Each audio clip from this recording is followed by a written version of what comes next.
तो बुलेटिन की शुरुआत करेंगे बड़ी खबर के साथ। लखनऊ से यह खबर हम आपको बता दें, पेड़ लगाओ पेड़ बचाओ जन अभियान की शुरुआत कल होगी और उत्तर प्रदेश के मुख्यमंत्री योगी आदित्यनाथ मेगा वृक्षारोपण अभियान की शुरुआत करेंगे। 75 जिलों में एक दिन में 36 करोड़ 50 लाख पौधे लगाए जाएंगे, यानी कि तकरीबन 37 करोड़ के आसपास पेड़ लगाए जाएंगे। कुल 75 जिलों में ये पेड़ लगाए जाने हैं। तो सीएम योगी मेगा वृक्षारोपण अभियान की कल शुरुआत करेंगे और इस अभियान के तहत पेड़ लगाओ पेड़ बचाओ के तहत वृक्षारोपण होगा और ये लखनऊ से बड़ी खबर हम आपको बता रहे हैं। इस अभियान की शुरुआत कल होगी और अभियान की शुरुआत खुद उत्तर प्रदेश यानी सूबे के मुख्यमंत्री योगी आदित्यनाथ करेंगे। वृक्षारोपण अभियान की शुरुआत 75 जिलों में एक दिन में 75 जिलों के एक दिन में लगभग 37 करोड़ पौधे लगाए जाएंगे, यानी कि कितने बड़े लेवल पर वृक्षारोपण होने जा रहा है कल, ये इन आंकड़ों के जरिए समझ सकते हैं। तो 75 जिलों में एक ही दिन में 37 करोड़ के आसपास पेड़ लगाए जाएंगे, यानी वृक्षारोपण अभियान कितने बड़े स्तर पर किया जा रहा है इसकी कल्पना आप इन पेड़ों के आंकड़ों से करिए। जो पौधे लगाए जाने हैं इनके आंकड़ों से करिए। 37 करोड़ पेड़, 75 जिले और दिन एक। तो वृक्षारोपण अभियान की शुरुआत होगी और उत्तर प्रदेश के मुखिया योगी आदित्यनाथ इस वृक्षारोपण अभियान की शुरुआत करेंगे, वो भी कल। तो पेड़ लगाओ पेड़ बचाओ जन अभियान की शुरुआत होगी कल और इस अभियान के तहत वृक्षारोपण किया जाएगा और मुख्यमंत्री योगी आदित्यनाथ इसकी शुरुआत करेंगे। तो 75 जिलों के कुल 37 करोड़ पेड़ लगाए जाने हैं, वो भी एक दिन में। यानी कल जब इस वृक्षारोपण अभियान की शुरुआत होगी तो कल ही इस वृक्षारोपण अभियान का अंत भी होगा, लेकिन एक दिन में 37 करोड़ के आसपास पेड़ लगाए जाएंगे, यानी 36 करोड़ 50 लाख पेड़। इस खबर पर हमारे साथ हमारे सहयोगी मोहम्मद आसिफ हमारे साथ लखनऊ से जुड़ गए हैं। आसिफ, मुख्यमंत्री योगी आदित्यनाथ कल वृक्षारोपण अभियान की शुरुआत करेंगे। वृक्षारोपण की शुरुआत में और कौन कौन से नेता मौजूद होंगे और कितने बड़े लेवल पर यह अभियान शुरू करने जा रहे हैं मुख्यमंत्री योगी आदित्यनाथ? आसिफ जी बिल्कुल सीएम, अगर बात करें वृक्षारोपण अभियान की तो जुलाई के प्रथम सप्ताह में ही सरकार ने वृक्षारोपण अभियान चलाया था, जिसके तहत कई करोड़ पेड़ लगाए जा चुके हैं और इसके लिए प्रमुख सचिव ने डीएम, एसपी समेत जितने भी सरकारी कर्मचारी हैं उनको निर्देश दिया था कि पेड़ लगाओ पेड़ बचाओ। और इस अभियान के तहत काफी संख्या में पेड़ भी लगाए गए, लेकिन जो यूपी सीएम योगी आदित्यनाथ का कल का लक्ष्य रखा गया, इसमें 36.5 करोड़ पेड़ लगाने का लक्ष्य रखा गया है एक दिन के भीतर। और इसके लिए यूपी सीएम योगी आदित्यनाथ ने प्रदेश भर के सभी अधिकारियों को निर्देश भी दिया है कि कल वृक्षारोपण अभियान में महत्वपूर्ण भूमिका निभाएं और साथ ही साथ जितने भी अधिकारी हैं पौधरोपित करें और साथ ही साथ जो आम जनता है उनको भी प्रेरित करें। अगर कल की बात करें तो कल यूपी सीएम योगी आदित्यनाथ दोनों डिप्टी सीएम के साथ और साथ ही जो मंत्री हैं यूपी सरकार के उनके साथ पौधरोपण करेंगे और एक मैसेज देंगे कि जिस तरह से हरियाली नष्ट होती जा रही इसको बचाने की कवायद की जाए और साथ ही साथ जो पेड़ लगे भी हैं उनको बचाने की कोशिश की जाए। तो यह काफी आसिफ, सवाल ये कि इस वृक्षारोपण अभियान की शुरुआत कहां से होगी, पहला। दूसरा, ये जो अभियान की शुरुआत किया जा रहा है, वृक्षारोपण किया जा रहा है, कल से किया जाएगा, वो 37 करोड़ के आसपास 36.5 करोड़ का आंकड़ा हम देख रहे हैं। तो ये पर्यावरण के लिए कितना लाभदायी और सरकार के लिए कितना बड़ा चैलेंज? जी बिल्कुल, अगर बात करें वृक्षारोपण अभियान की तो कल यूपी सीएम योगी आदित्यनाथ राजधानी लखनऊ से वृक्षारोपण की अभियान शुरू करेंगे। वहाँ अपने 7 मंत्रियों को भी लेंगे और साथ ही साथ जो लोक भवन के जितने भी अफसर हैं, प्रमुख सचिव हैं, उनके यूपी सीएम योगी आदित्यनाथ के साथ पेड़ लगाएंगे और जो पेड़ लगाने की या जो मुहिम है कहीं न कहीं पर्यावरण संतुलन करने की नियत से ही सरकार वृक्षारोपण अभियान चला रही, क्योंकि जिस तरह से पेड़ों की कटान से कहीं न कहीं पर्यावरण पर बुरा असर पड़ा है और इसी के चलते कई बीमारियां भी पांव पसार रही। तो ऐसे में सरकार की यह जो मुहिम है काफी सराहनीय है और जो लक्ष्य रखा गया 36 करोड़ से अधिक पेड़ लगाने का और भी एक दिन में तो यह अभियान भी काफी सराहनीय माना जा रहा है। सवाल भी यही था कि 75 जिले एक दिन यानी कि 24 घंटा और ये जो पौधे हैं इनके आंकड़े 36.5 यानी 37 करोड़ के आसपास ये जो पौधे लगाए जाने हैं, ये एक बड़ा चैलेंज मुख्यमंत्री के द्वारा लिया गया है और ये चैलेंज पर्यावरण के लिए अच्छा।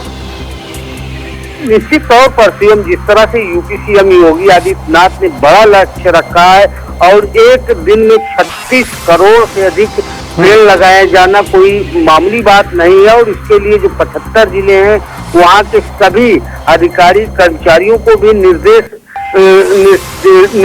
किया गया है, क्योंकि बड़ी संख्या में अगर 75 जिलों की बात करें तो 1 करोड़ से अधिक सरकारी कर्मचारी और संविदा कर्मी है और अगर वह 2-2 पेड़ लगाते हैं तो कहीं न कहीं आंकड़ा काफी हो जाए ऊंचा हो जाएगा और साथ ही साथ सरकार की तरफ से अभियान चलाकर जो आम जनता है उसे भी प्रेरित किया जाएगा इसके लिए। आसिफ, आप हमारे साथ बने रहिएगा, हम फिर आपका रुख करेंगे।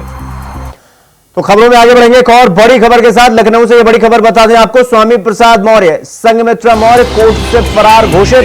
एमपी एमएलए कोर्ट ने पिता और बेटी को फरार घोषित किया। बिना तलाक लिए धोखाधड़ी करके विवाह करने का मामला सामने निकल कर आया। संघमित्रा मौर्य पर दीपक स्वर्णकार ने यह पूरा केस दर्ज कराया था। 3 बार समन, 2 बार जमानती वारंट, 1 बार एनबीडब्ल्यू हुआ था। संघमित्रा और स्वामी प्रसाद मौर्य समेत 5 पर यह पूरा केस दर्ज था। दीपक ने मारपीट, गाली गलौज, साजिश का केस दर्ज कराया था।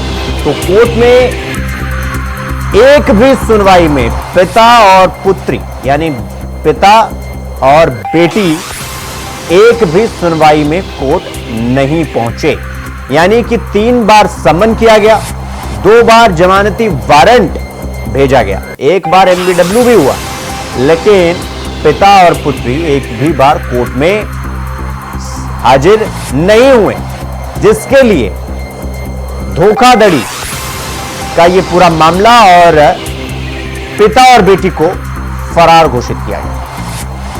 तो हमारे सहयोगी आसिफ हमारे साथ लगातार बने हुए हैं। आसिफ, जिस तरीके से स्वामी प्रसाद मौर्य और उनकी पुत्री संघमित्रा मौर्य पर कोर्ट ने उन्हें फरार घोषित करार दे दिया है, अब ऐसे में स्वामी प्रसाद मौर्य और उनकी पुत्री संघमित्रा मौर्य अब क्या करेंगे और क्या रास्ते बचते हैं उनके पास और पूरा मामला क्या है? आसिफ, देखिए सीएम पूरा मामला राजधानी लखनऊ से जुड़ा हुआ है, जहां के रहने वाले दीपक स्वर्णकार ने एमपी एमएलए कोर्ट में संघमित्रा मौर्य और उनके पिता स्वामी प्रसाद मौर्य के खिलाफ एक मुकदमा दायर किया था, परिवार दाखिल किया था और इस मामले में आरोप लगाया था कि स्वामी प्रसाद मौर्य और संघमित्रा मौर्य ने अपने पहली शादी को छुपाकर उसके साथ शादी किया था और जब उसको जानकारी हुई तो उसने विरोध किया। इस पर स्वामी प्रसाद मौर्य और संघमित्रा मौर्य ने उसके और उनके साथियों ने मिलकर उसके साथ मारपीट की। इस मामले में सुनवाई एमपी एमएलए कोर्ट में चल रही थी, लेकिन कई पेशियों पर स्वामी प्रसाद मौर्य और संघमित्रा मौर्य नहीं पहुंचे, जिस वजह से कई बार समन भी जारी हुआ, वारंट भी जारी हुआ और यहाँ तक कि वजीरगंज थाने की पुलिस ने कोर्ट को यह निर्देशित किया था कि स्वामी प्रसाद मौर्य और संघमित्रा मौर्य समेत जो भी अन्य आरोपी हैं उन्हें गिरफ्तार कर लाया जाए, लेकिन दोनों को गिरफ्तार नहीं कर सकी। ऐसे में जो एमपी एमएलए कोर्ट है कड़ा रुख अपनाया और स्वामी प्रसाद मौर्य और उनकी बेटी संघमित्रा मौर्य को भगोड़ा घोषित कर दिया गया है। हालांकि अब कानूनी कार्रवाई और भी बढ़ सकती है, दोनों पर कानूनी शिकंजा भी बढ़ेगा, क्योंकि भगोड़ा घोषित होने के बाद इनाम भी रखा जाएगा। लेकिन जिस तरह से अगर बात करें स्वामी प्रसाद मौर्य और संघमित्रा मौर्य की गिरफ्तारी की, तो वह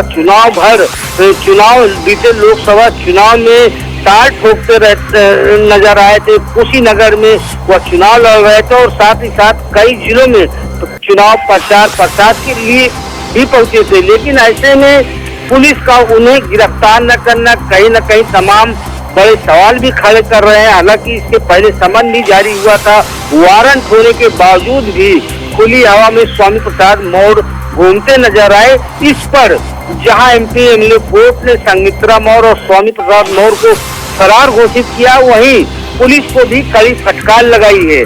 अब देखना यह होगा कि आगे कानूनी दांव पेच में कितना। ठीक, आसिफ बहुत बहुत धन्यवाद आपका हमसे जुड़ने के लिए और इस खबर पर जानकारी हमारे साथ साझा करने के लिए। तो रुक करेंगे अगली और बड़ी खबर की ओर। रांची से ये खबर हम आपको बता रहे हैं, नीट पेपर लीक में रिम्स तक जांच की जो आंच है वो पहुंच चुकी है। तो रिम्स की एमबीबीएस की फर्स्ट ईयर की छात्रा गिरफ्तार की गई है। सीबीआई की टीम ने छात्रा को गिरफ्तार किया है। सॉल्वर गैंग से जुड़े होने के आरोप में ये गिरफ्तारी की गई है। तो सीबीआई की टीम ने छात्रा को गिरफ्तार किया है और छात्रा पर सॉल्वर गैंग से मिले होने का आरोप है और इसीलिए छात्रा की गिरफ्तारी की गई है। तो फर्स्ट ईयर की छात्रा, एमबीबीएस की फर्स्ट ईयर की छात्रा को गिरफ्तार किया गया है। तो अब ये जो जांच की आंच है वो रिम्स तक जा पहुंची और सीबीआई ने इस पूरे मामले में एमबीबीएस की फर्स्ट ईयर यानी प्रथम वर्ष की छात्रा को गिरफ्तार किया है। सीबीआई की टीम छात्रा को गिरफ्तार की है क्योंकि सीबीआई की टीम और को ये शक है और ये आरोप भी है कि ये जो छात्रा है ये सॉल्वर गैंग से जुड़ी हुई। इस खबर पर हमारे साथ हमारे सहयोगी अजय कुमार पांडे हमारे साथ रांची से जुड़ गए हैं।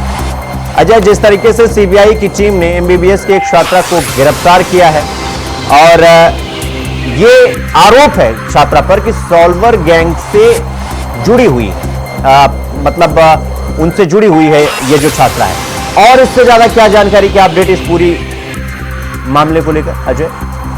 देखिए, लगातार 8 घंटे पूछने के सुरभि से पूछताछ होने के बाद जो है आखिरकार जो है सीबीआई की टीम ने उसे गिरफ्तार कर लिया है।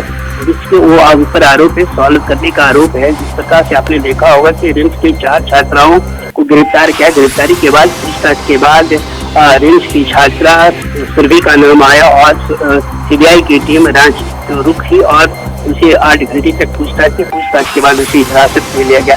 तो उस पूछताछ के बाद के दरजा में ही उनके जितने भी लैपटॉप, मोबाइल, जो भी डिवाइस थे उनसे जब्त कर लिया और इस पर पूरी जांच की जा रही है। तो हालांकि देखिए, रिम्स जो एम्स पटना के सख्त कार्रवाई की यानी निलंबन के बाद रिम्स प्रशासन ने भी सुरभि को रिम्स से निलंबित कर दिया गया है और रिम्स प्रशासन ने कहा कि जांच पूरी। अजय, सवाल ये है कि जैसे जैसे सीबीआई की जांच आगे बढ़ेगी, ये जो जांच की आंच है इसकी चपेट में और कई नाम अभी सामने देखने को मिल सकता है।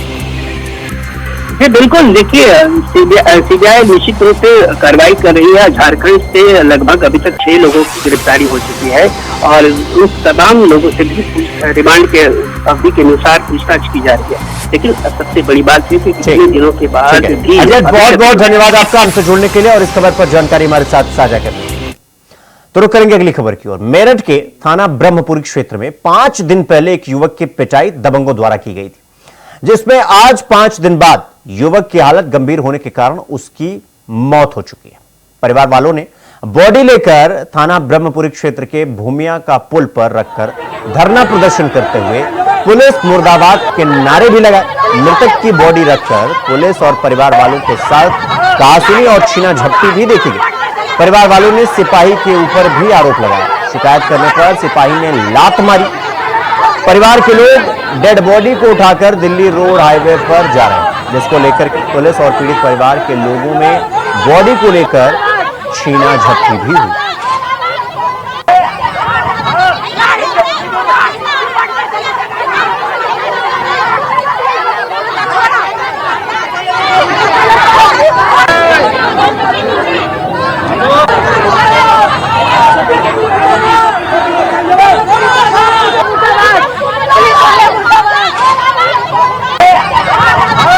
इस खबर पर हमारे साथ हमारे सहयोगी शाहरुख सैफी हमारे साथ मेरठ से जुड़ गए। शाहरुख, जिस युवक की मौत पर इतना हंगामा हो रहा है, एक तो ये पूरा मामला क्या है और दूसरा ये प्रदर्शन इतना विकराल क्यों?